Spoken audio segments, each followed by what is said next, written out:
I think we're good to go. So I call this meeting to order.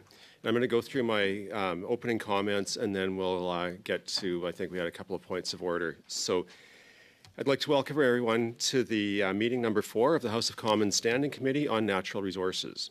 Pursuant to Standing Order 1082, the committee is commencing its next study, the study of a greenhouse gas emissions cap for the oil and gas sector. Today will be the first of 8 meetings with witnesses for this study. Today's meeting is taking place in a hybrid format pursuant to the House Order of November 25th, 2021. Members attending in person in the room or remotely can use the Zoom application. Please note that the webcast will always show the person speaking rather than the entire committee. I'd like to take this opportunity to remind all participants that screenshots or taking photos of your screen is not permitted. Today's proceedings will be televised and also made available via the House of Commons website. Given the ongoing pandemic situation and in light of the recommendations from public health authorities as well as the directive of the Board of Internal Economy on October 19th, 2011, to remain healthy and safe, the following recommendations are made for all those attending the meeting in person. Anyone with symptoms should participate by Zoom and not attend the meeting in person. Everyone must maintain 2-meter physical distancing, whether seated or standing. Non-medical masks are required to be worn in committee rooms and may only be removed when the member is seated in their place during the meeting and is speaking. However, it is strongly recommended that members wear their masks at all times, including when seated. Non-medical masks are available in the room and they provide better clarity over cloth masks with respect to our interpreters being able to hear interventions. Everyone present must maintain proper hand hygiene, and there's hand sanitizer in the room entrance. The committee rooms are cleaned before and after each meeting. To maintain this, everyone is encouraged to clean surfaces such as the desk chair and microphone with the provided disinfectant wipes when taking a seat. As the chair, I will be enforcing these measures for the duration of the meeting, and I thank the members in advance for their cooperation. To ensure an orderly meeting, I'd like to outline a few quick rules to follow. Interpretation services are available for this meeting. You have the choice at the bottom of your screen of either Floor, English, or French. Members and witnesses may speak in the official language of their choice. And for those presenting today, our guests, panelists, we always ask that you speak slowly to allow our translators time to keep up with what you're saying. For the members in the room, if you wish to speak, please raise your hand and the clerk and I will do our best to keep track of the speaking order. For members on Zoom, please use the raise hand function and you will be placed in order. As I'm sure you can all appreciate, it can sometimes be challenging when members raise their hands both in the room and on Zoom, so the clerks and I will manage the speaking order as best we can. We appreciate your patience and understanding in this regard. Before speaking, please wait until I recognize you by name. If you're on Zoom, please click on the microphone icon to unmute yourself. For members in the room, your microphone will be controlled as usual by the Proceedings and Verification Officer. When you're not speaking, your mic should be on mute. A reminder that all comments by members and witnesses should be addressed through the chair. Now, today, as I'd mentioned, will be the start of a study of a greenhouse gas emissions cap for the oil and gas sector. We initially had panel 1 with the Net Zero Advisory Body scheduled to be here with us from 3:30 to 4:30. I don't know if everybody was in the room when the clerk was saying that there was a technical problem with one of the presenters. Their presentation was designed to be a co-presentation format, and so the Net Zero Advisory Body requested to be taken off of today's schedule, which we've had to accommodate. And so we will not be hearing from the Net Zero Advisory Body today. We will be we're moving the second panel up to 3:30 and ending at 4:30, where I'm hoping we can then move to our in-camera subcommittee meeting at 4:30. We also had a panelist, I'll find my other notes here, Simon Langlois-Bertrand had been invited but is ill today from our second panel, and so we will try to get Simon brought into a future panel. And so lots of shuffling of the schedule today, and I appreciate everyone's flexibility. When we get started, once I hear the points of order that have been raised, we'll be moving to individuals: Sarah Hastings Simon, Assistant Professor, University of Calgary. I think Mark Jacquard, Professor, Simon Fraser University, will also be joining us, and Canada West Foundation, Colleen Collins, Vice President. And so before we get into opening statements, Ms. Rempel-Gardner, I see you have your hand up. And just before I go to you, I also wanted to just welcome Ms. Goodridge to the committee today as a member, a substitute for today. Mr. Morris is here as joining us, and then we have Mr. Rogers, who is also acting as a substitute. So that is our committee for today, and Ms. Rempel-Gardner, now over to you. Thanks, Chair. I guess I'm just curious as to when you found out about these issues, because we're essentially wasting an hour of committee meeting, and I don't believe that you sent out a notice of change of agenda. That sort of violates my privilege a little bit, because we put a considerable amount of effort into preparation for these meetings, and to have them changed without notice at the last minute isn't acceptable, really. So I don't know when the technical issues came up, why they weren't dealt with well in advance of this meeting, and why there wasn't a notice of change of agenda. We can't run the committee this way. I know things happen. I know people get COVID, but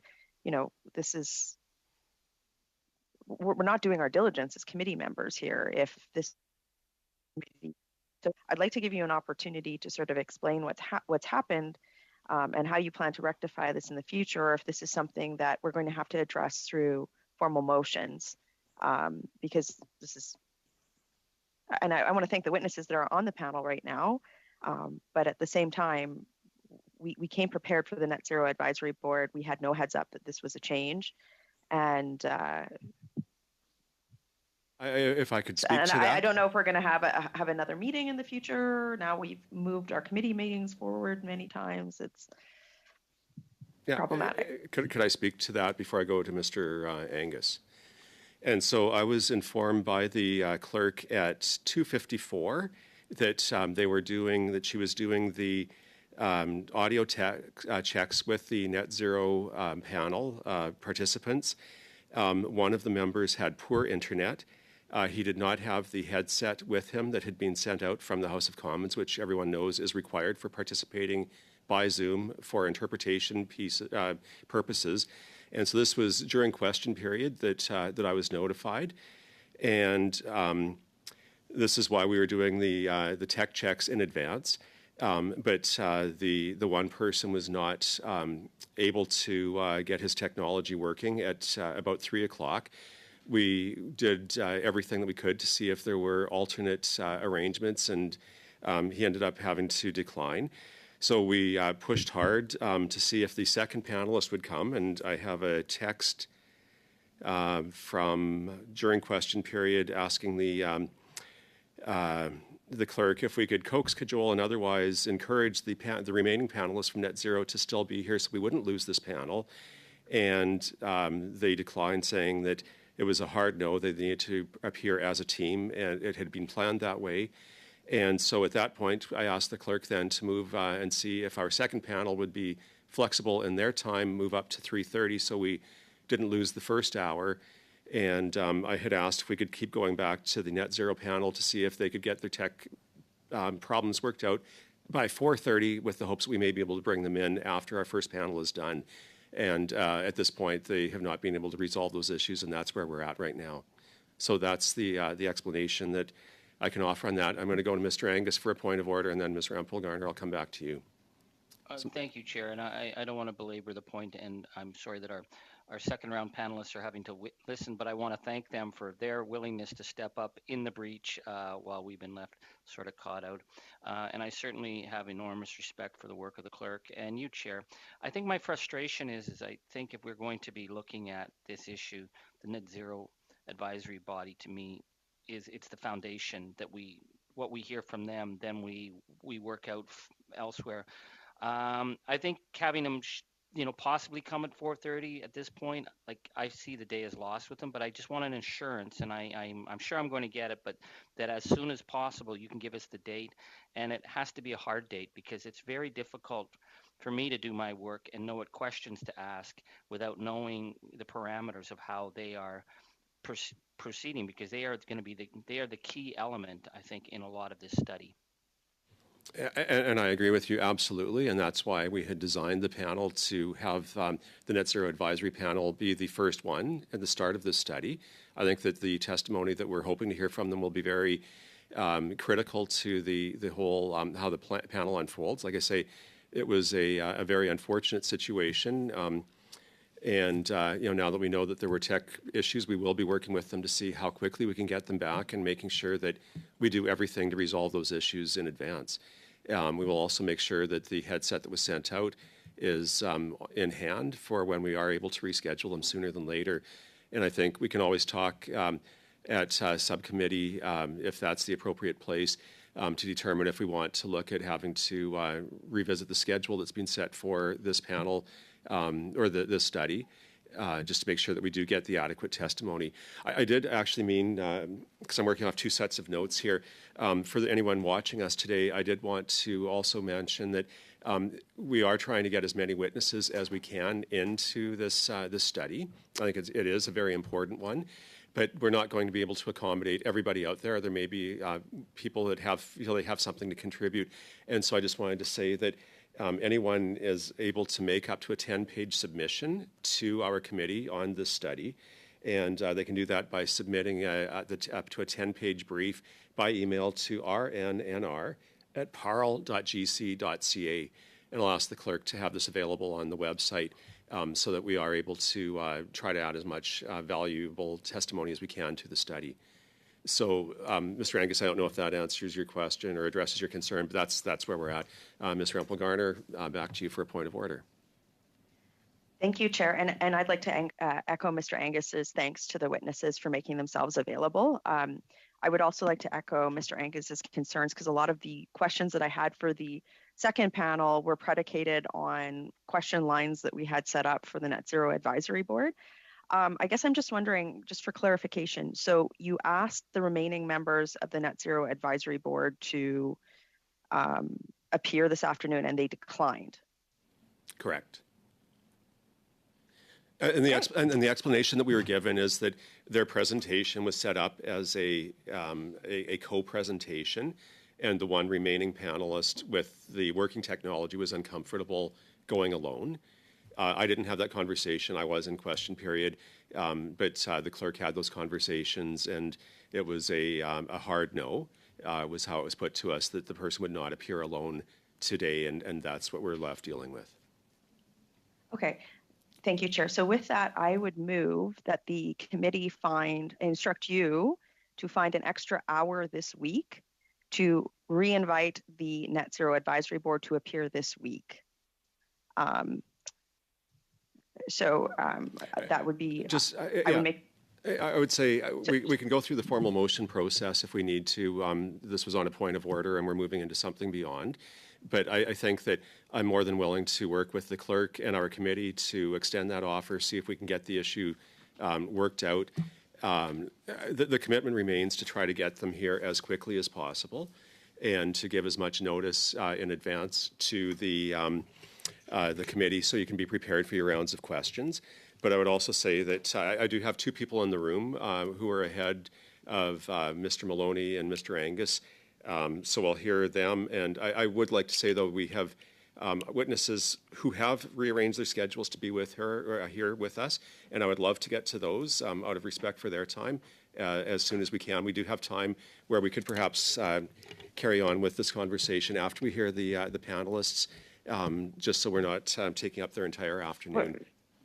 But Chair, I didn't move the motion on a point of order. You recognized me to speak without a point of order being raised. So it is valid, and I just would like the purpose, and I would argue that it's in order because it is obviously very pertinent to the matter at hand. To me, this isn't about politics. It's what the Net Zero Advisory Board is going to present to this committee is going to set the foundation for other witness appearances. Many other witnesses I know are waiting to see what they have to say, as well as what our questions lines are.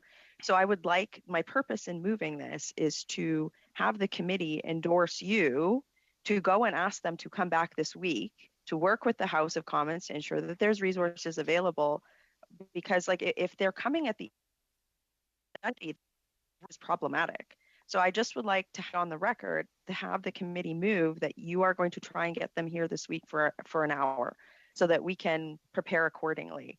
And that would be my argument for my motion, Chair. And I hope we can dispense with it quickly. It still gives you flexibility to work with them, but we need that time this week.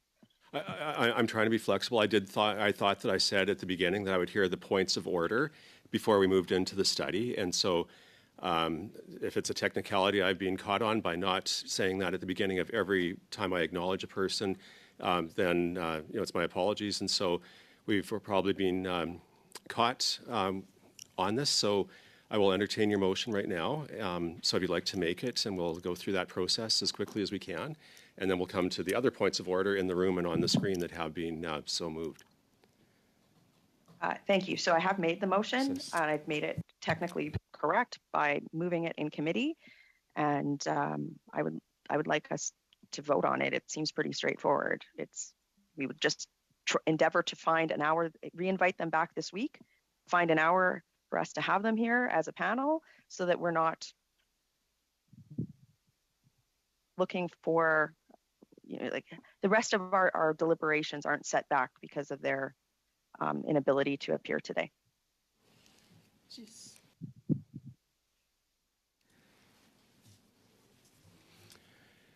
Okay, is there a seconder? Mr. McGuire? Okay, any debate? We don't need a seconder. Okay, by the way. I'm trying to work with two clerks here and figure out to make sure that we're not caught again on a procedural issue. If no one's...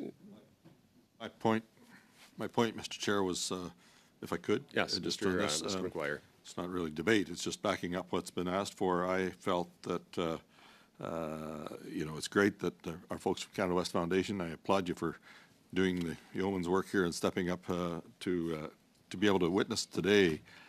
But I felt that the Net Zero Advisory Board was the key to the whole thing, to set the stage for what we were going to be talking about for all witnesses down the road. That's why I would have liked to have had them. I was very glad to see that they were the first witnesses on the committee.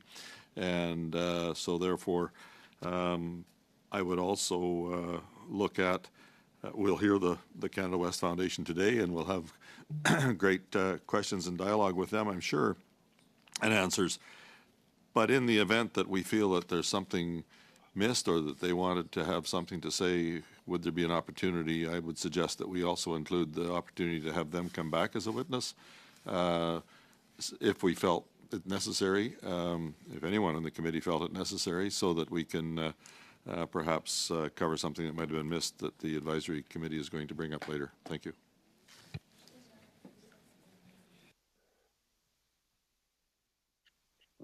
Mr. Chair. Just one sec. And if we're on.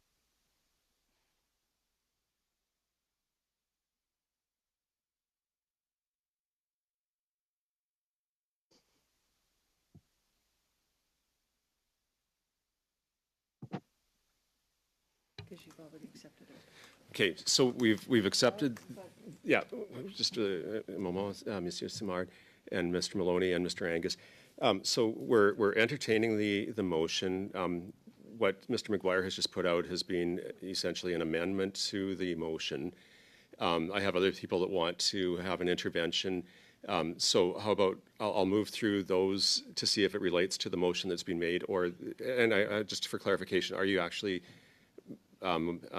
motioning an amendment to Ms. Rempel-Garner's motion? If it was acceptable, otherwise it's just a suggestion on my behalf. Okay, so then we have the amendment. So now I have Mr. Maloney, Monsieur Simard, Mr. Angus. So Mr. Maloney. Thank you, Mr. Chair. It seems we're spending a lot of time agreeing on this because everybody on this committee, as I understand it, wants them to be here, feels they need to be here.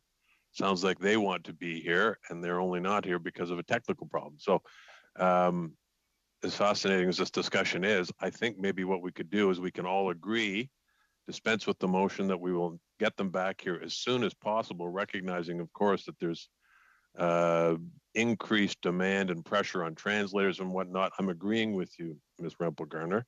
I just don't want to be in a position where we're having a similar discussion on Thursday with other witnesses if for some technical reason we can't get them here before then. That's all because I think we're all on the same page here.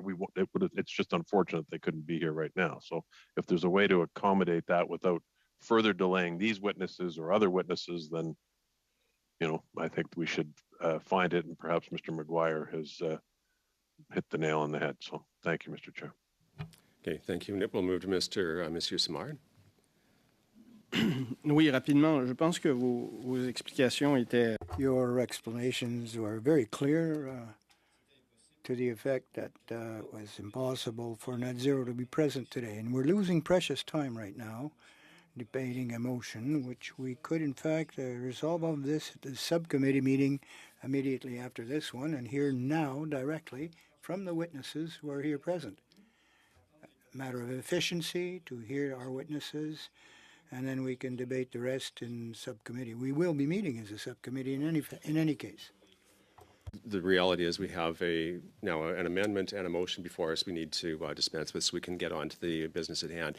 I have Mr. Angus, Ms. Rempel-Garner, and then we'll go to if nobody else has anything, to dealing with the amendment and then the motion, and then hopefully on to hear our witnesses, which I'm sure will have many interesting things to say, despite not having the Net Zero group coming before us first. So, Mr. Angus. Thank you. Well, I haven't seen the amendment, so I don't know what the amendment is. I think that would be helpful. I would have said that I trust the goodwill of the chair to negotiate for us. I trust the goodwill of the clerk, and I trust the goodwill of Net Zero Advisory Body. And now we have a motion about this. So if we have a motion to invite them back on Wednesday, if by possible this week, yes. If there's not possible, then there could be an explanation, and I trust that you'll be able to get that to us as soon as you're aware of it. But I have to assume that we're all working on good faith here. So I'd say let's make it known that we want them to be invited as soon as possible. And if there's problems with finding translation or finding that hour, we can work around that. But I do think we should get to work. And I think we're starting off on a really important study. And I trust the goodwill of everybody here. Okay, so with that, thank you everybody for your comments. What we'll do is go to the amendment, then we'll go to the depending if it carries or not, the amended motion of Ms. Rempel-Garner, and then we'll get into our committee business. Not committee business, into our testimony. Don't want to go down a different path there.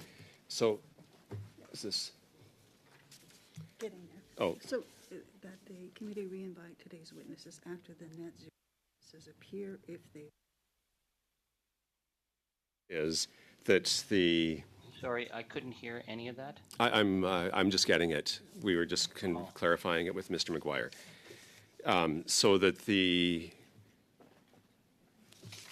the committee re-invite today's witnesses after the Net Zero group testifies. So that's the amendment. Mr. Chair? Yes. Mr. Chair? Mr. McGuire. And the latter part of that was if anyone on the committee asks for it. Otherwise, they don't need to come back. Okay, if anyone asks for it. So that is where we're at, Ms. Rempel-Garner.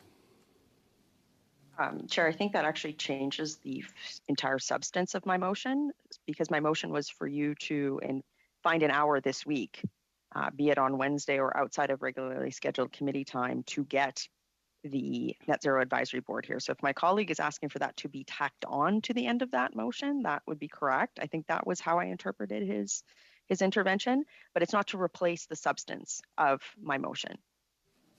No, that's absolutely clear, Mr. Chair. I was not negating anything. That's my amendment, was to be added on to the end of Ms. Rempel-Garner's motion. So then are we in agreement, Mr. Angus? Yes. Well, they do say that a camel was a racehorse that was designed by a committee. And so now we've got maybe 2 or 3 humps on the back of the camel. As much as I respect Mr. McGuire, I'm not going to support an amendment that says we're going to make an invitation for witnesses to appear twice. if we want them to appear twice, we will call them back. But it seems we're giving an extraordinary extra amount just over a mistake with the first panel. So I couldn't support the amendment, but I'm willing to support the Ms. Rempel-Garner's motion.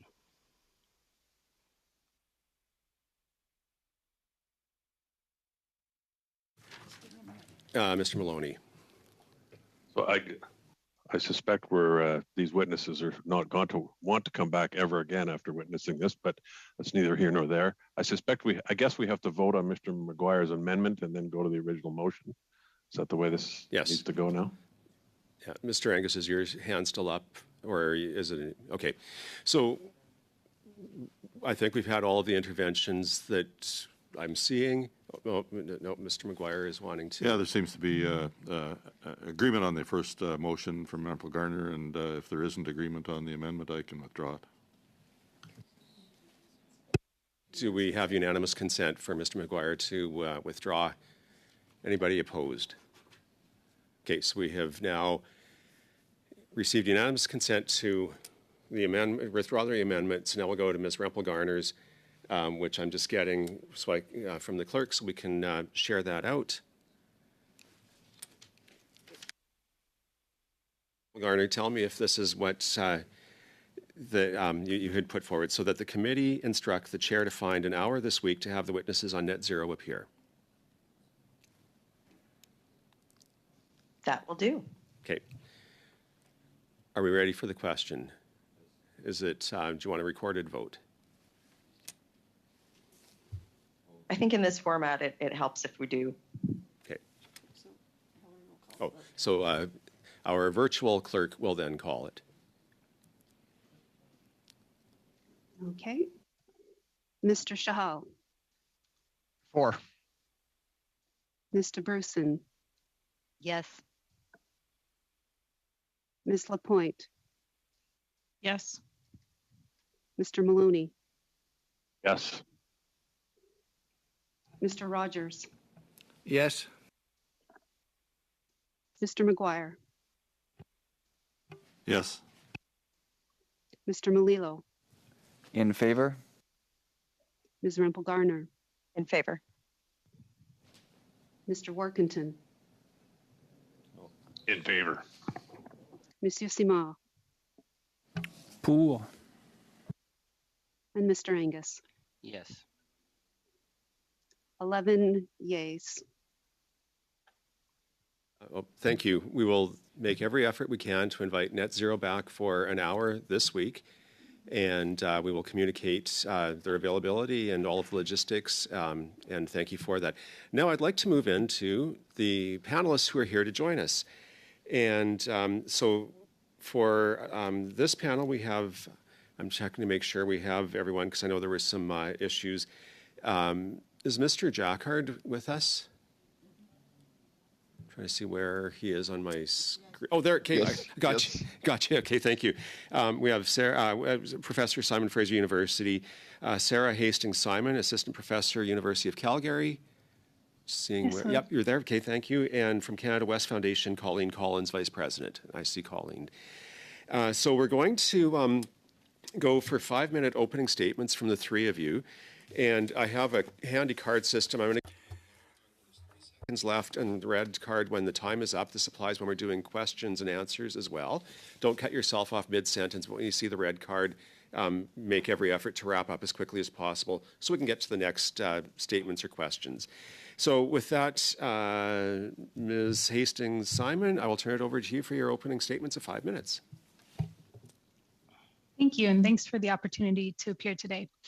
I'd like to offer 3 observations and principles related to the plan for a greenhouse gas emissions cap for the oil and gas sector. The first is that Canada's production of oil and gas takes place within a global market that is showing signs of a rapid change. This is important because the future demand for Canadian oil and gas is heavily dependent on the actions other countries take to respond to the climate crisis, and the price received by Canadian producers will depend on the global supply-demand balance. The emission caps design, therefore, should take into account how the demand and price may change. I'd like to offer one example to illustrate the speed at which markets are changing, which is the acceleration of the adoption of electric vehicles. The IEA Net Zero report published in May of 2021 outlines a pathway for the global energy system that would allow the globe to reach a goal of net zero by 2050. The report highlights electric cars as one of 3 key technologies that would need to dramatically scale up by 2030 to achieve such a goal. The graph that I have provided shows the scale up required, which is to 25% of vehicle sales by 2025 and just over 60% by 2030. While the scale up required is significant, the trajectory of sales of EVs through 2021 and sales expected in 2022, which is shown in bars on the same graph, are more than on pace with this ambitious target, demonstrating the potential to achieve this portion of the net zero goal. The report also examines the implications of following a net zero pathway on the global fossil fuel supply and demand, showing that it would decline from 2022 onwards, with prices ultimately declining to $35 a barrel in 2030. Moreover, the current high oil prices are not incompatible with a sector under transition, and instead what one would expect in terms of significant volatility in prices during a transition period. While the net zero target remains ambitious and personal transportation is not the only source of demand for oil, it is significant both in its impact as well as an example of the potential pace of change. For example, in the United States, one of the largest importers of Canadian oil, 44% of the oil consumption is in the form of motor gasoline. As a result, rapid adoption of electric vehicles would have a meaningful impact on the supply-demand balance. My second point is on the structure of the cap and integration with existing mechanisms. If the intention is to implement a firm quantity limit, I believe the appropriate policy approach would be a cap and trade structure with full auctioning of permits. Decisions would need to be made as to the use of revenues from the permits, but they could be recycled in such a way to support workers and communities and mitigate global competitiveness concerns. Such a cap should be integrated with existing mechanisms, such as the OBPS system, or provincial level policies, such as the OBA in Alberta. It is, however, important also to identify areas where the current policy is not efficient. For example, in Alberta, the use of facility-level benchmarks in the carbon pricing system within the oil and gas sector creates different effective carbon prices for different projects. Without making changes to this system to revert to facility-level benchmarks, a declining cap could lead to a reduction in production from resources with a lower carbon footprint over those with a higher footprint because of the structure of the existing policy. My third point is on the need for complementary measures to drive reduction under a cap. There are significant non-economic barriers to reduction of emissions within the oil and gas sector, just as there are across other industrial sectors. While a cap can be part of a policy approach to reduce emissions, it must be supplemented by policies that address these barriers directly. There are also practical challenges in time with the use of complementary measures. Relying only on a cap is risky, as the experience with cap and trade systems elsewhere shows that systems are typically designed with some form of relief mechanism that distorts a hard cap. And even an ambitious timeline for design and implementation of a new cap would require 1 to 2 years to design, followed by some period for implementation. Complementary measures can ensure emission reductions continue during this time period. These complementary measures could include, for example, increasing the stringency of methane regulations, as well as introducing energy efficiency regulations or requirements for electrification. Where complementary measures, and in particular, direct public financial support for emission reductions are introduced, they should be done in a way that fairly shares the risk and reward of emission reduction technologies between the public and private sector. This includes, for example, integrating support within the current carbon pricing system, and where public funds are used to pay for emission reductions, the future value of those reductions from the carbon price should be returned to the public. Thank you. Perfect timing, right on the 5-minute mark, so thank you. Mr. Jacquard, if you're ready, we'll move right to you for your opening 5 minutes. Thank you. I'm assuming you can hear me? You're good. Great. Thanks for this opportunity to appear. In my remarks, I'm just going to focus on 2 challenges.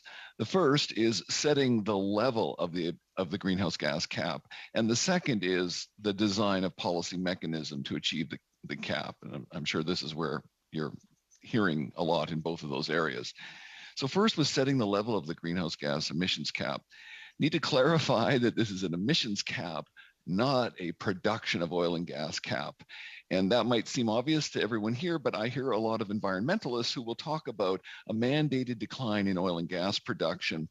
This would be unnecessarily harmful to fossil fuel endowed regions in our country and probably would be unconstitutional as a federal policy anyway.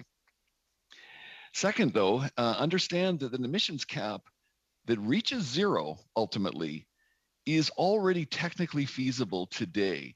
So this case on the other side, maybe environmentalists on one side, industry on the other, I hear people saying, oh, it's not technically possible to get to zero emission. We're going to need offsets or other things.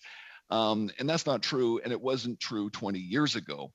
The issue is cost, of course, and more innovation would certainly help to decrease the cost, but we can get to zero now. We have the technologies. The third is to aim for a cap where the incremental cost of additional greenhouse gas reduction in the oil and gas sector in, say, 2030 or 2040 or 2050 should approximate the incremental cost of reductions in other sectors. So the idea is you do that because you want this minimize the cost to your whole economy of reducing greenhouse gases. But there is a qualification to that. The cost of the economy of greenhouse gas reduction in trade exposed industrial sectors like oil and gas, as well as steel and chemicals, aluminum, cement, but that cost in the trade exposed sector will be greater if Canada's policies are more stringent than those of the industry's foreign competitors. So in practice, this means that while we might have a 40% national reduction target for 2030, we might require significantly more than 40% reduction in some of our domestic sectors like electricity, transport, buildings, and land use.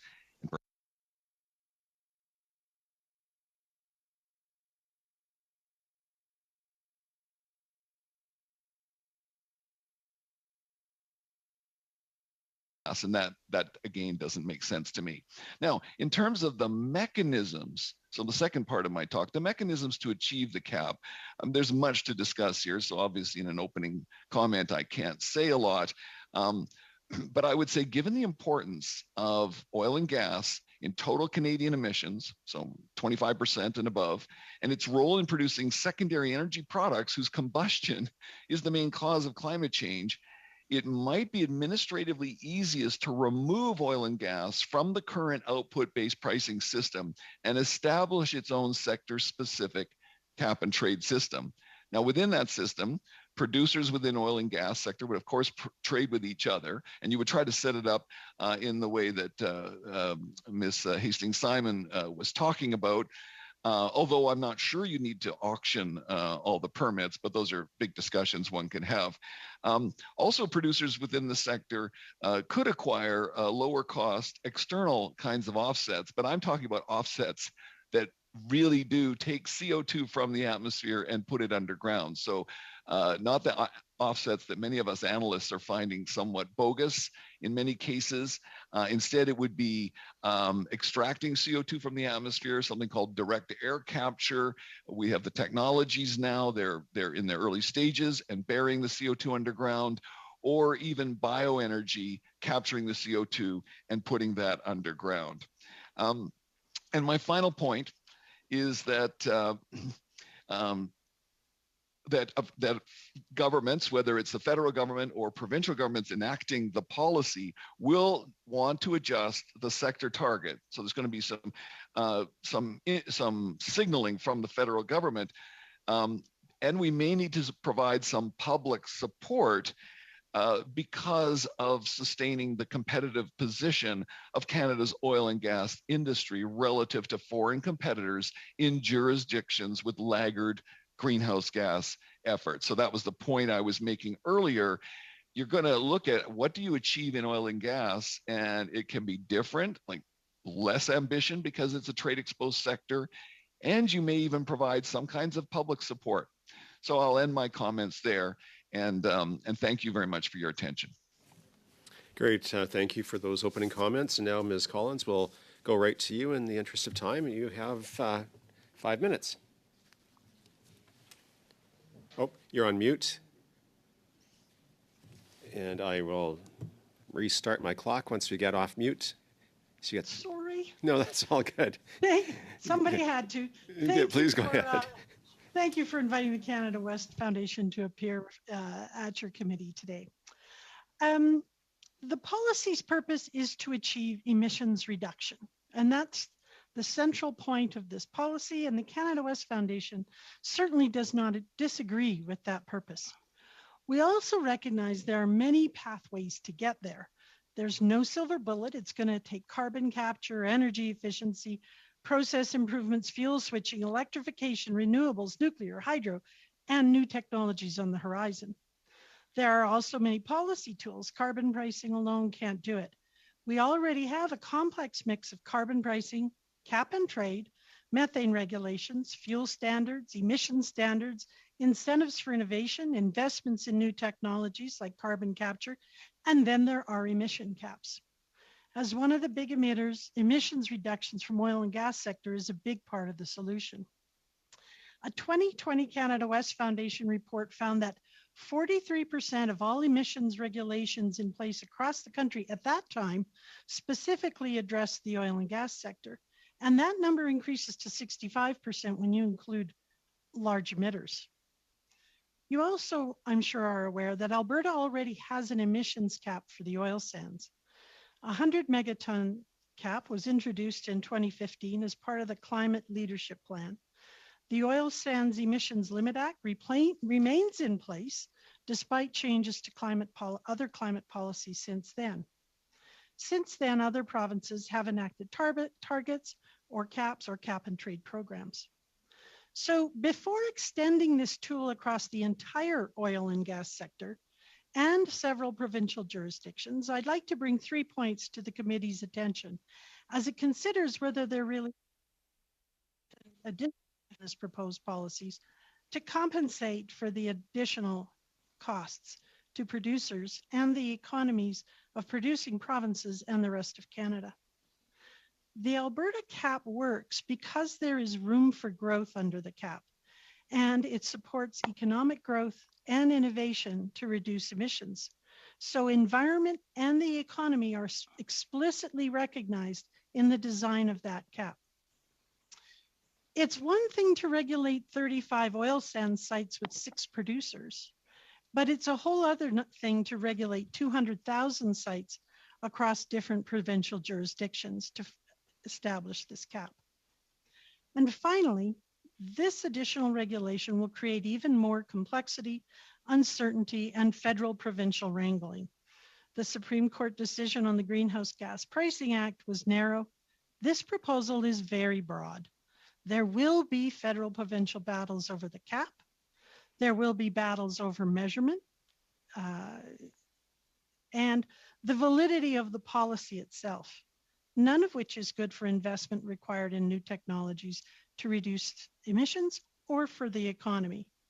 Uncertain is the reason Teck declined to proceed with the Frontier Oil Sands mine in 2020, and that was only 4 megatons of emissions. Uncertainty is the reason Canada has 1 LNG facility and it's under construction, while the rest of the world Australia has 16, the US has 7, and the rest of the world has 70 LNG facilities. Are these benefits primarily symbolic? Canada and its provinces are already recognized leader in emissions reduction policy. One has to ask, what is the value of additional legislation that creates even more uncertainty and distracts from the business of implementing existing policies? I'll cede the rest of my time for additional questions. Okay, great. Thank you. So now we're going to go into some rounds of questioning. And first up, for 6 minutes, we have Ms. Rempel Garner. I wish I had 20 minutes, Chair. So for all the witnesses here, I anticipate calls from me. I think how I'm going to try and structure this is I tried to distill some recommendations based off of all of your presentations. And I'd just like to get like yes or no's on if I've summarized this right. So the first one that I got was that this needs to be a cap on emissions, not on production, in order to respect jurisdiction. Is that correct? Does any of the witnesses object to that? I guess I don't object to a cap on emission, not production. I don't have a comment about the jurisdiction piece of that. Okay. The second would be avoid carbon leakage by including a system for measuring carbon leakage in the cap, and then setting an equilibrium point to ensure that we're not having a perverse incentive. Does that make sense? Mark Jackard here. Yeah. Yes, but it's also leakage, but it's also how you decide how much you're doing in other sectors in Canada. So it's that the two parts to it. Okay, so that brings me to my other one, which would be, you stole my thunder, Mr. Jaccard. It's a terrible place to be. That we need to have a sector by sector approach on emissions caps, a simultaneous sector by sector approach on emissions caps to ensure that we're not creating the situation that you just talked about, and we're also not disadvantaging one region of the country over another. Is that correct? That's my view. Miss Hastings, is that accurate? I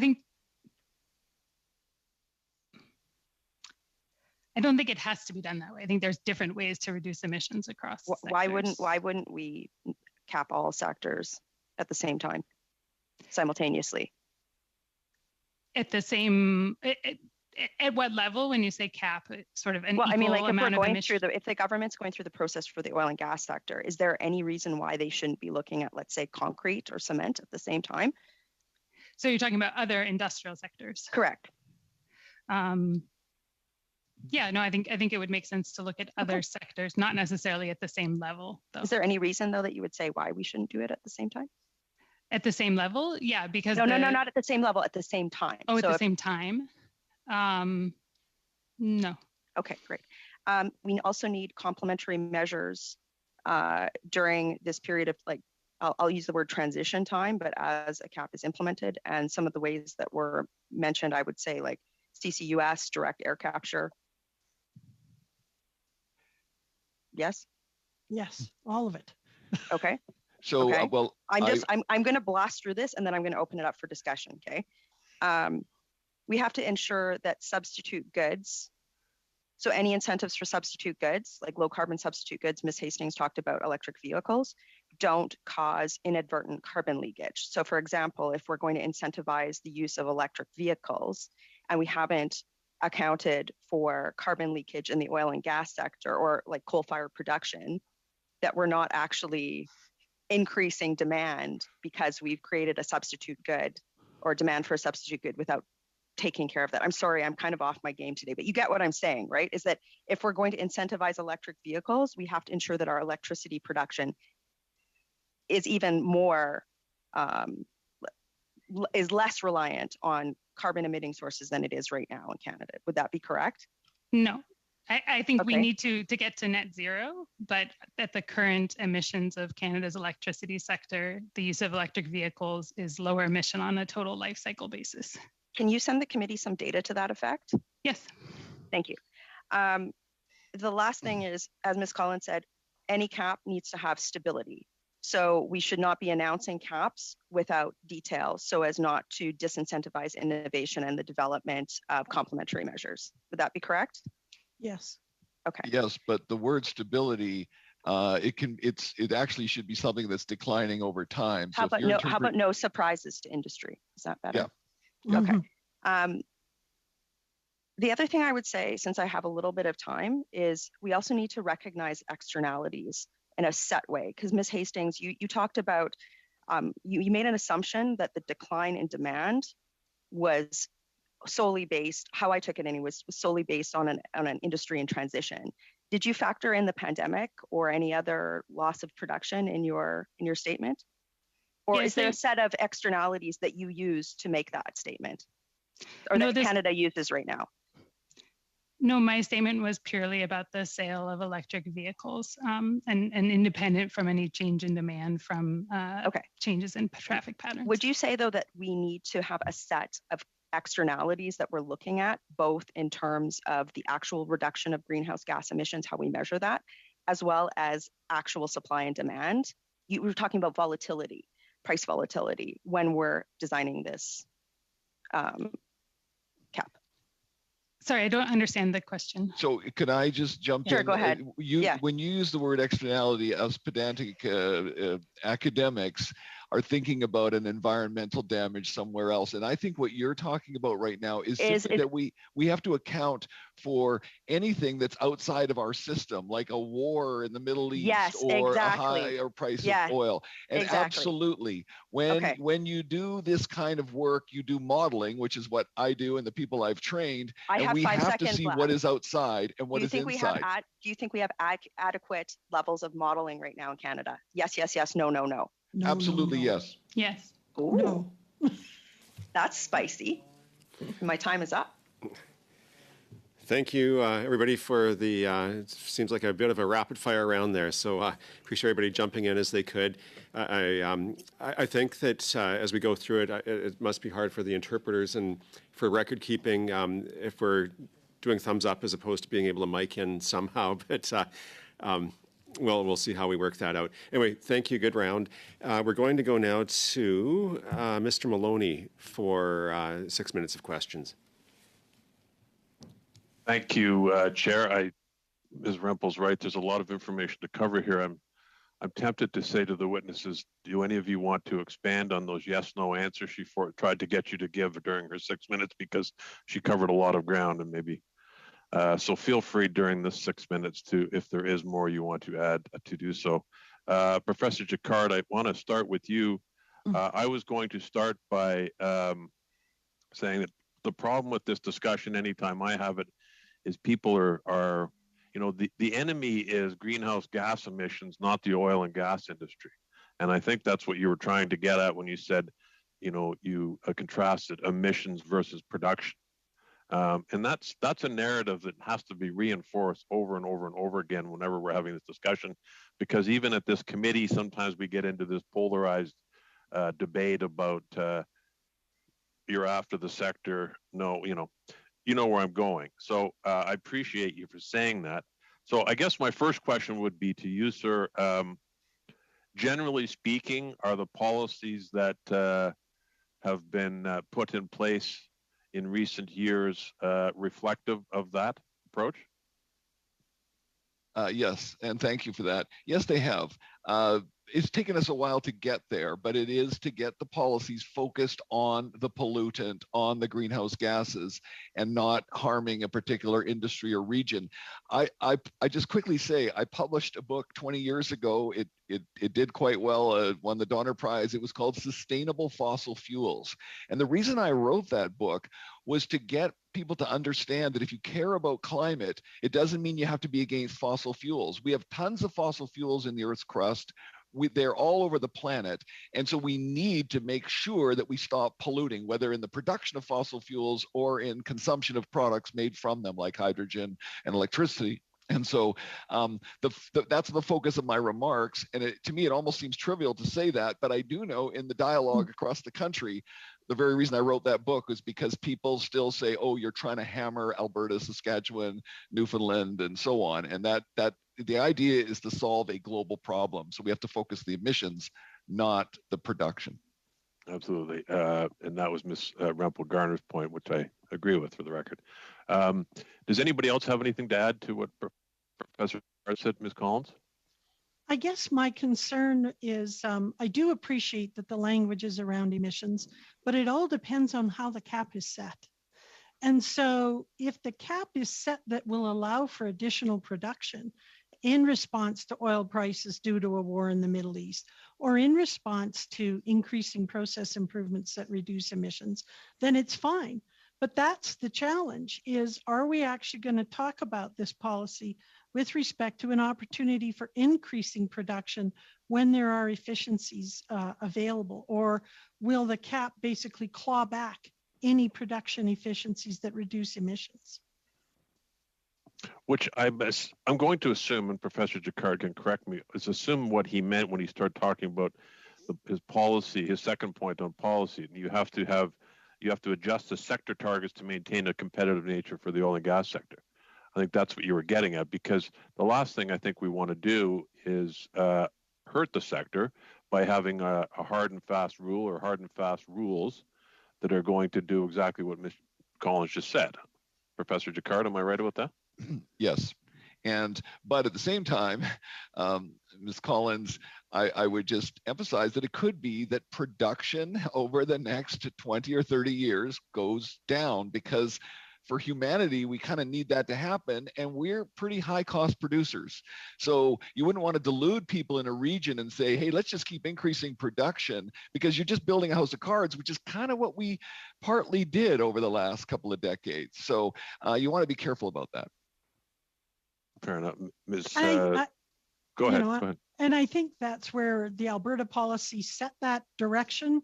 And you've now got the 6 oil sands producers with their Pathways to Net Zero program. So, because it was very targeted, it had a positive impact and got that part of the sector on board. Okay, well, it's a positive, it's an expensive pathway, I was going to say, but one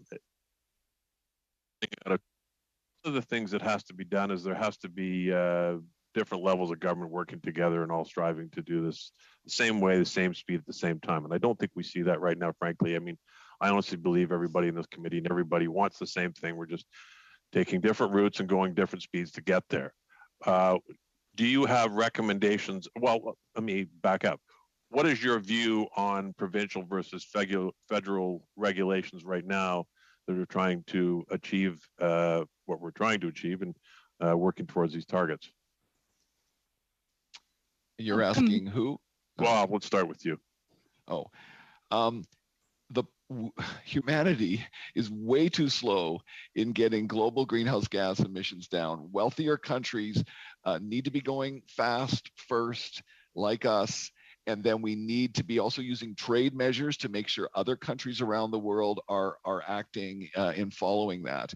And so the policies we need, I really argue they should be at a federal level and they should be focused on emissions. And that was my first point. And so I kind of stick with that point.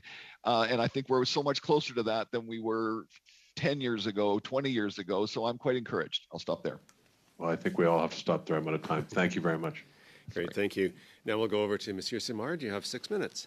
Merci. Merci beaucoup, Monsieur le Président. Thank you very much, Chair. And thank you very much to the witnesses. I'd like to begin with a question for Professor Jacquard and Ms. Collins. Their presentations left me somewhat perplexed.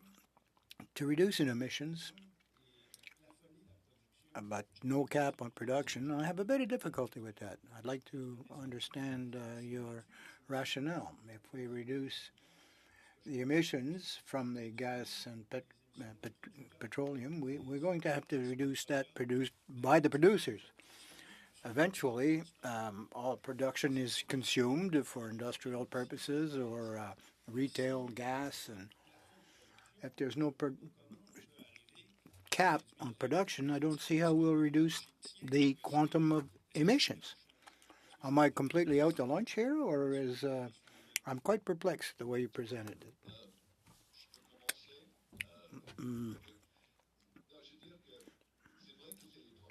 It's true that the producers will have to reduce emissions as well, but the technology is there. Even in producing petroleum products for domestic use or for export, in Canada, we do have policies that will allow us to diminish to zero emissions for consumption of these taxes on carbon, the cars. For exports, we don't control how Canadian diesel is consumed abroad. So that's a responsibility of the other country, the recipient company, not us. It's fairly normal. So well, in a sense, we could be irresponsible. We're not burning the gas or burning the oil. Now, perhaps Ms. Collins would have a comment to make at this point. Production without focusing on consumption. So we have a set of policies that address consumption. Production doesn't just go to producing gasoline. And so, for example, there's been a challenge in British Columbia where British Columbia introduced an emissions cap. And the debate has come that how can BC expand its LNG production and exports if that production causes BC to exceed its cap? We've seen since the time that initial policy has been introduced, that LNG production in BC is declining very rapidly in terms of its GHG intensity. That LNG is, despite the fact that China has installed more renewables in the last 5 years than the rest of the world combined. Merci, merci beaucoup, Madame Collins. Merci. Je vais juste, j'ai pas beaucoup de temps, désolé. Thank you, Ms. Collins. I don't have much time. I didn't want to cut you off. You're speaking of technologies that would reduce our carbon footprint in the gas and oil sector. Everything I've seen in CCUS, for example, the strategies were made possible insofar as they were getting state support. I'm not an economist, but there's a basic principle in economics, and that's competition and profitability. So the oil and gas sector, with a small carbon footprint, cannot be done without state support, public funding. There are two large capture and storage. 57% of the $2.5 billion that was invested in there comes from the provincial government of Alberta or the federal government. So it's only going to happen if we get massive investment of public fund. Would you agree with that?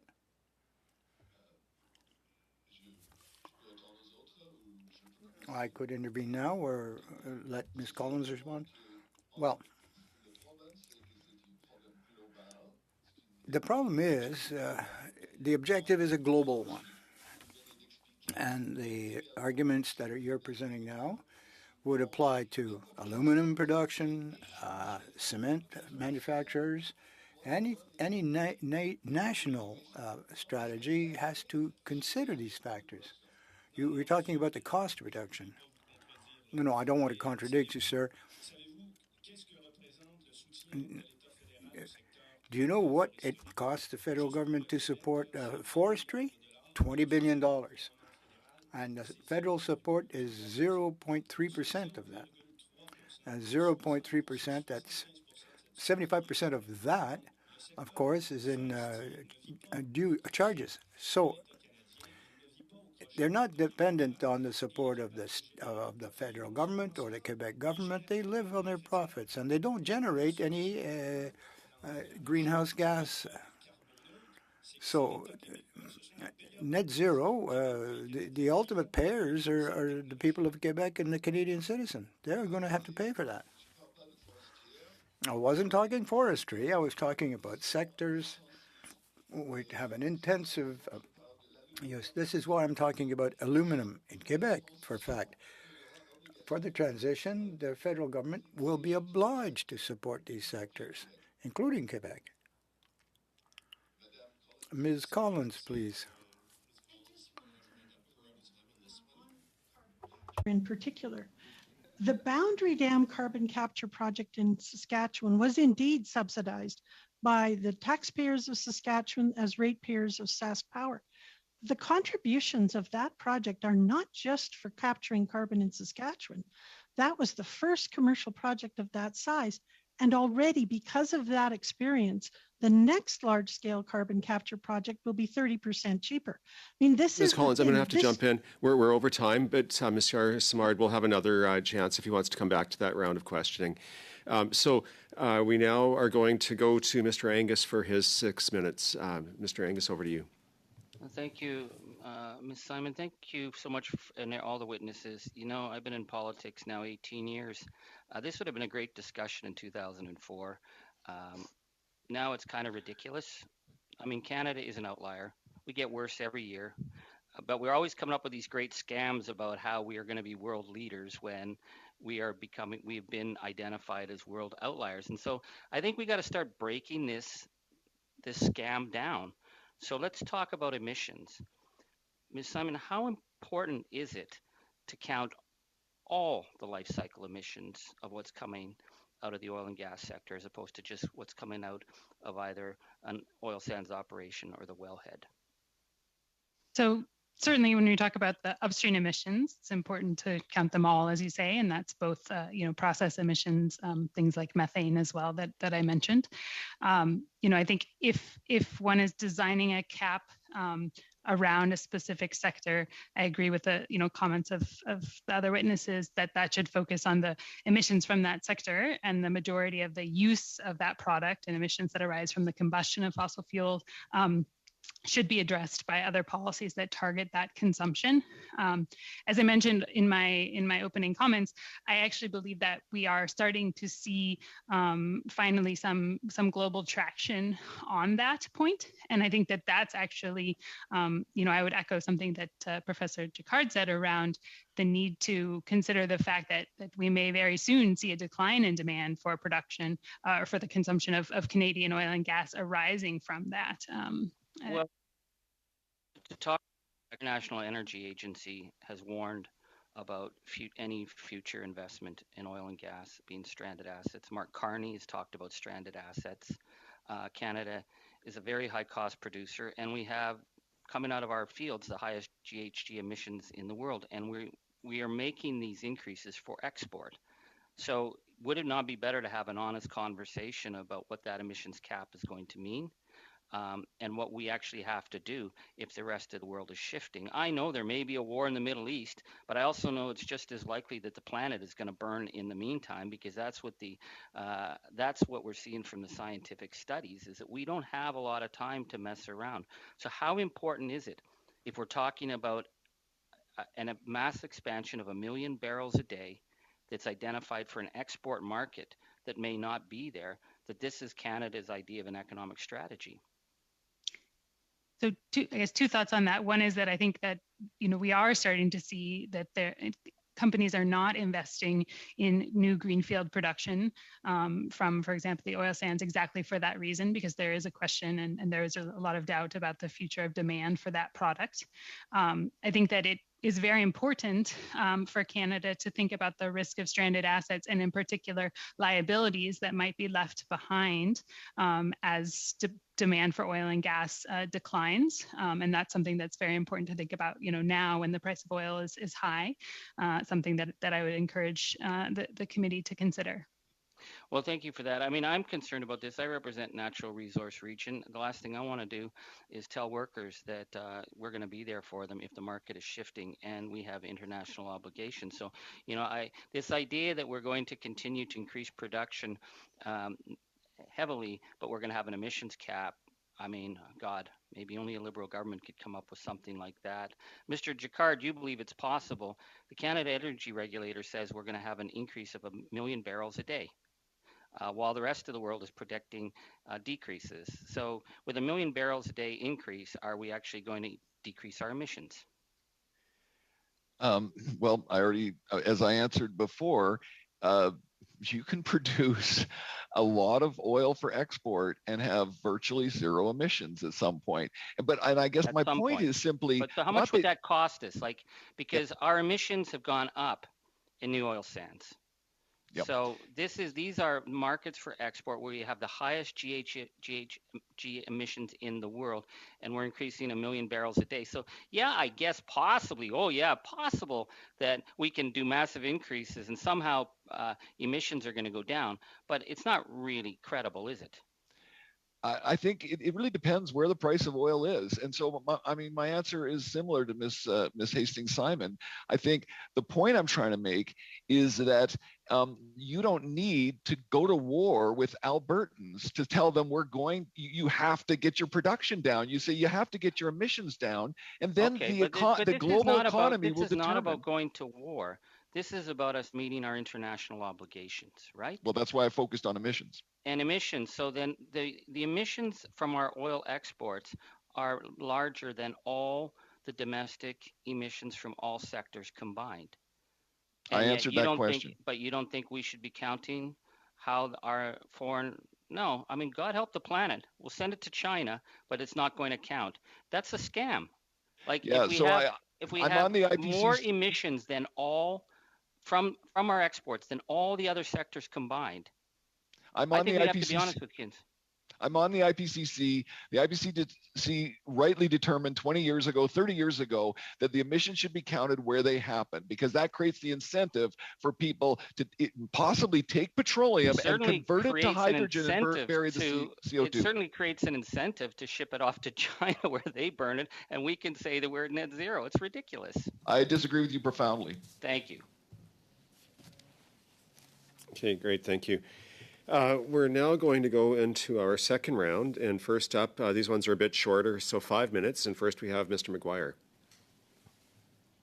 Thanks, Mr. Chair, and I really appreciate the witnesses for their presentations today and the questions. I just wanted to, I've always been a proponent saying that, we recognize borders and greenhouse gases don't recognize those borders. So if the production cost here in Canada goes up due to whatever new regulations are imposed on them, I fear that countries that have a very weak environmental standard will only step up to fill in the gap. You've each commented on that at some point. Is it possible that if Canadian oil and production actually goes down, that the global greenhouse gas emissions go up? And we're talking about here about, that's why I think it's important to talk about the cap on emissions, not on production. But due to these countries increasing their own domestic production just to fill in the gap. We're 1.6% or something, and China's 26. So, and we're sitting beside a major country in the world that has a lot of emissions as well. There's lots of opportunity for technology development here. Our companies are already doing that. Can each of you expand on that? Well, I'd like to say that customers buy our product, and that's determined by our customers. That's not determined by us. That's the way global markets work. And at the pace we're going, we're bringing down 20% the emissions in the oil sands since like 2015, and that's just the beginning. So I agree with Professor Jaccard. I don't see any reason why we can't reduce the per barrel intensity as well as reduce the total intensity and at the same time not reduce production or even increase it slightly.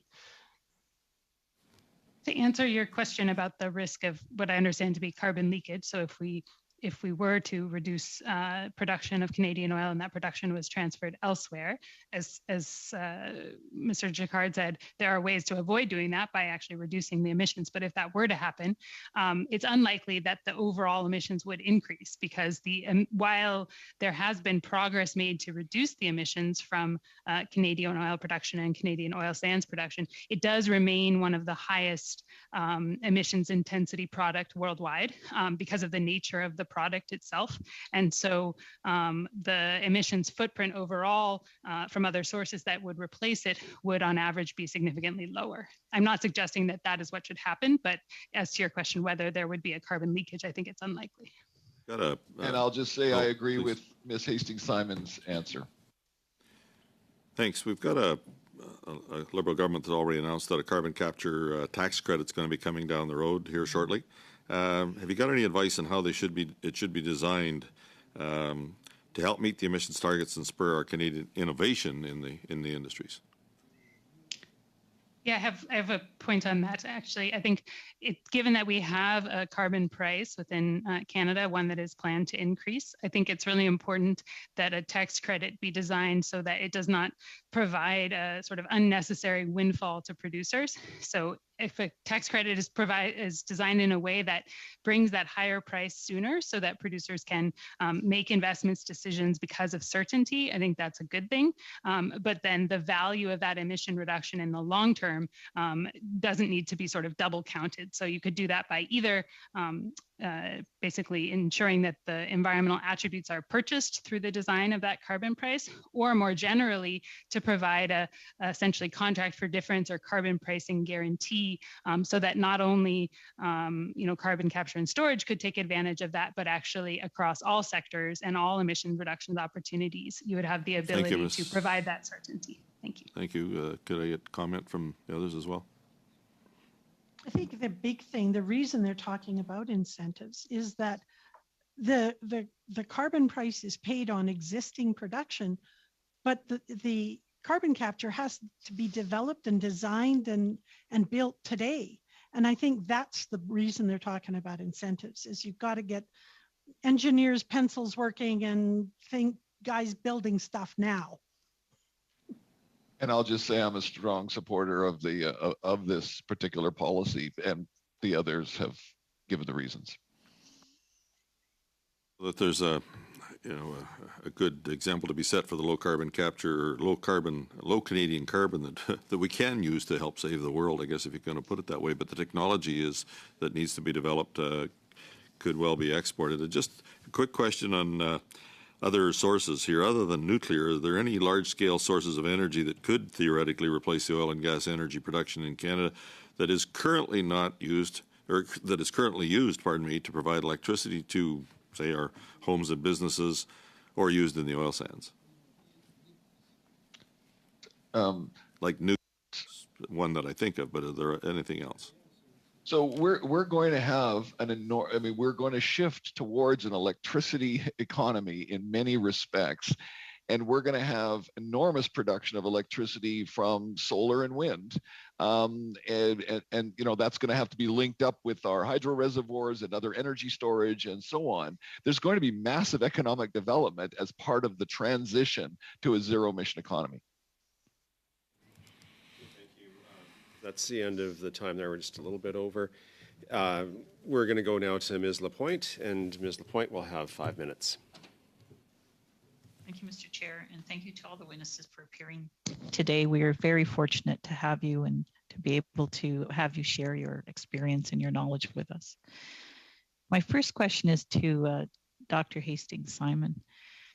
How can we help the oil and gas sector shift to a net zero emissions through our current industry lens, while also considering what the sector might look like and what it might need in 10 to 15 years? I think providing long-term certainty is critical on both policies and things like the price of carbon, for example. Finding ways to provide certainty will allow companies to make investments in technologies that reduce emissions on the back of knowing the ultimate value of those technologies. So I think that's one of the most important things that can be done. As I mentioned, I think that there are also certainly non-price barriers to the deployment of technology. And so, when it comes to things like methane emissions, more direct regulations around the use of different equipment that can reduce methane emissions, for example, is very helpful in enabling those emissions reductions to happen. Okay, thank you. My next question is to Mr. Jackard. I was fascinated to hear you say that we currently have the technology available to produce at net zero emission levels. So what would you say we need to do from a policy and legislative perspective to get us there? Well, it's the same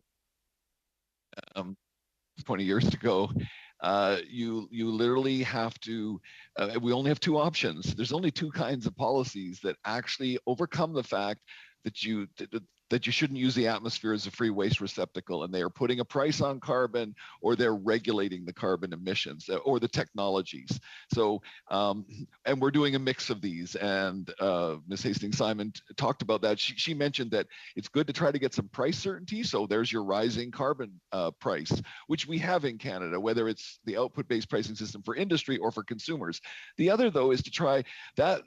That's price certainty for investors, but then the emissions cap is another way of having that certainty, which the trading of permits under that cap might create some price uncertainty. So in energy, environment, economics, we talk about this trade-off between giving investors some price certainty or some emission certainty. Each one has its own trade-offs. The policies are really simple. Don't let anybody fool you that there's a whole bunch of tricky policies out there. That's all it is, and we have those policies. They need to be more stringent.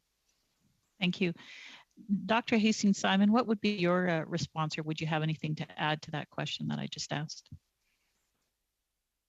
Just of the certainty that we would like to create from an increasing carbon price, I think is not certain enough to be so-called bankable or financeable for investors. And I think that when industry is going to financial institutions to get loans or equity on the back of a rising carbon price, that is not certain enough. And there are things that government could do to provide more of a guarantee to lower the cost of financing there.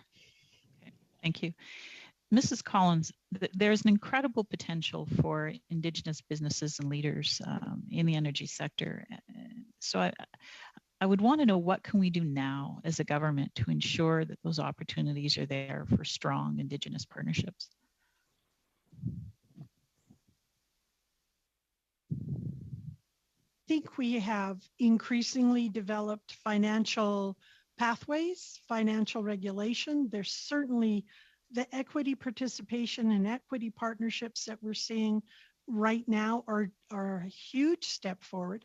Again, clarity around how we count things, what counts, how it's counted. I think that will also go a long way to helping kind of make those opportunities bankable. Anything we can do to improve that, I think, would go a long way. And it really does go to transparency of information. I disagreed with Dr. Jacquard about the quality of the models. My concern is we have great models. They're just not very transparent. And so I think that will also go a long way to help to reduce uncertainty in the whole sector for everyone, including Indigenous investors. Thank you. Mr. Jacquard, given Canada is currently a major exporter of oil and gas, what can be done if the global demand for product reduces as net zero economies proceed? Well, I mean, we've seen this so many times. I've got the red flag. It happens all the time, but at least these sectors will go down very slowly. And so you actually, for workers, it may not be so harsh as people try to portray it, a transition. Great, thank you. We're now going to go over to Monsieur Simard, and these next two are slightly shorter, so 2.5 minutes. Monsieur Simard, you have 2 minutes, 30 seconds. Merci. Thank you, Mr. Chairman. Professor Jacquard, I don't want to leave you with a wrong impression. I was a bit hard on you, but I'd like to come back on what you said in your previous statement. It's not a matter of, going to war with Alberta, and I'd like to reassure my colleague Michel Rempel here, I don't want to pick a fight with Alberta. I think I'm trying to explain here what. One of the principles of an economy, of course, is that resources are limited. Some are more rare than others. You spoke of aluminum. Well, I know a bit about that. It's a big thing in Quebec. And anything that we can get that would be clean fuel would be a great help. The federal government has been supporting the development of that, up to $60 million from the federal point of view. Now, that's small change, really, in this sector. When I talk about equity, this is what I mean. The sectors of activity which could play a greater role for climate change and don't receive state support. A significant proportion, or obscene proportion, of our resources financially go to the petroleum industry. Now, the forestry sector could, in good measure, because of lignite, of course, lignin could be optimized. Its use could be optimized. A biorefinery is $2 billion. Now, $2 billion, the federal government is preferred to invest in CCUS rather than in this type of investment. What do you think of that?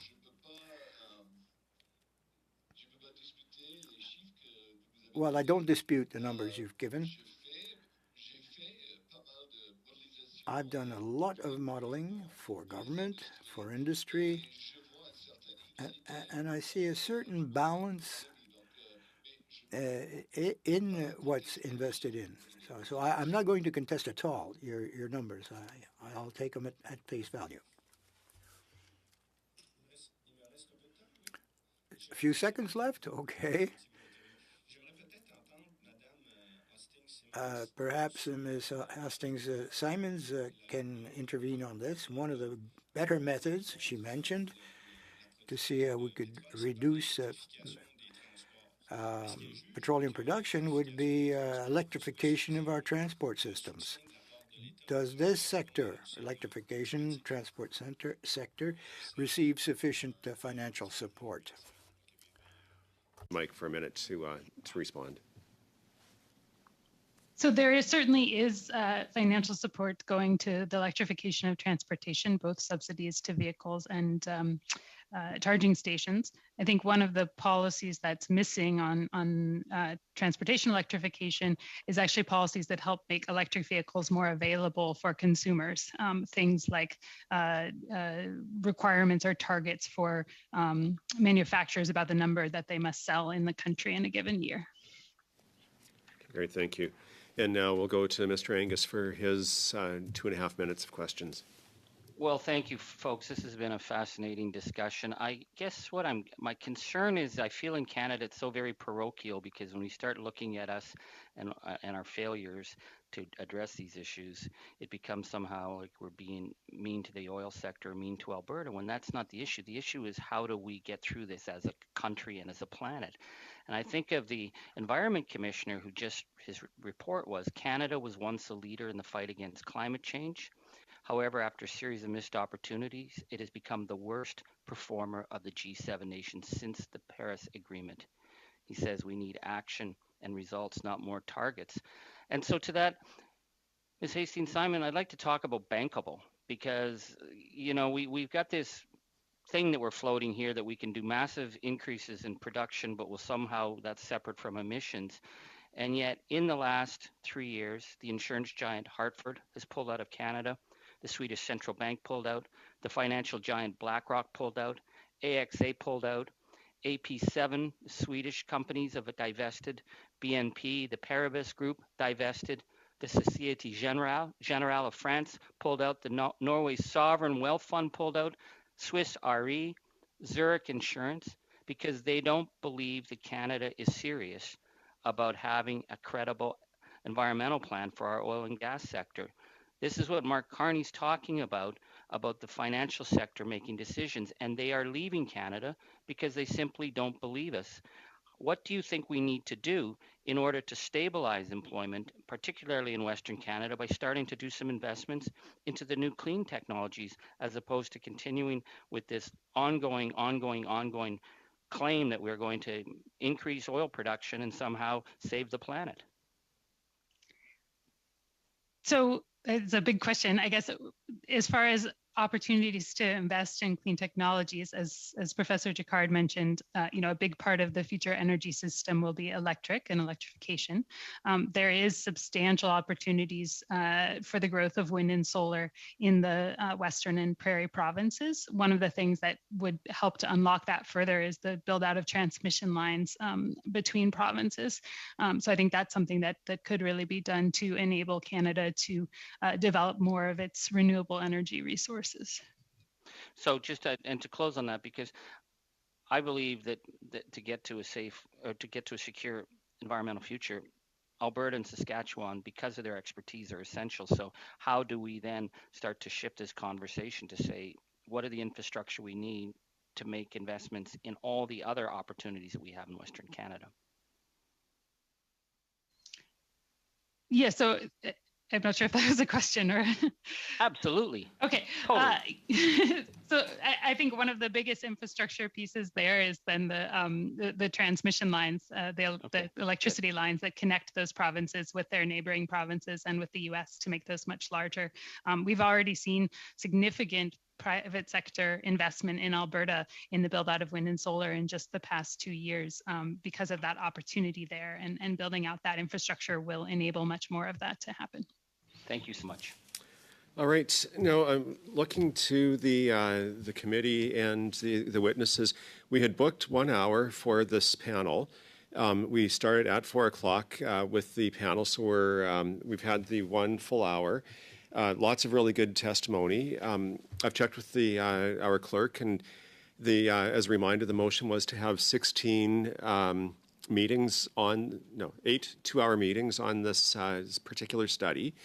And so we can either adjourn at this point and go into our subcommittee business, or if it's the will of the committee, and if the witnesses are available, we can continue for a bit. But that would be subject to the witnesses being available and the desire of the panel to continue. So, Mr. Angus, you have your hand up. Oh, you're on mute. I would prefer to get to subcommittee business because, again, I'm sort of concerned about going too much further without hearing from the Net Zero Advisory Panel. Okay, is everybody good with that if we end at this point? And just before we gavel out, Ms. Rempel Garner. I just wanted to say thank you to all the witnesses for appearing today and for the glitch at the front end and also for answering our questions so thoroughly. And you can probably expect to have follow-up from all of us. So thank you. Yes, thank you. Okay, so I think, yeah, we do have other business to get to, but I too would like to thank each of the witnesses for your time today, the insight that you've brought at our first meeting on a very important topic. I apologize that we didn't get right to you at 3:30, but committee, it's important to make sure we're working through all of our procedural issues. So thank you for your patience today. And as you heard, there is a desire, or if you are able to follow along when the Net Zero panel is able to get to us, if you have additional thoughts, to either reach out to Hillary, we can get back to you and see if you'd like to be added back to another panel, or perhaps send a supplementary brief up to 10 pages to respond to whatever we hear from that panel. So thank you, everybody. I also do have one quick item that has come up. As many of you know, Mr. Morris has been joining our panel. He has made a request to the clerk to have access to materials that have come before the committee, such as submissions and the Library of Parliament briefings. And this requires unanimous consent from the committee to agree to that. And because we're not allowed to share it if a party doesn't have the official status within the House. And I don't know, I'm just putting it out there, if we could talk about it sub, but it still needs to come back to this committee. And so I'd like to just throw it out now if we're willing to deal with that. But it would require unanimous consent to share those materials. Ms. Rempel Garner. Could we discuss that at subcommittee? Okay. Yeah. Okay, we can move that over there, and then it'll have to be, like I say, be brought back. So with that, ladies and gentlemen, we will adjourn. And once I gavel out, I'll ask the subcommittee members to then, if you're on Zoom, to log out. And then there's a new link for the in-camera subcommittee meeting. So get back in as quickly as you can. Thank you, everyone, and have a great day. Thank you.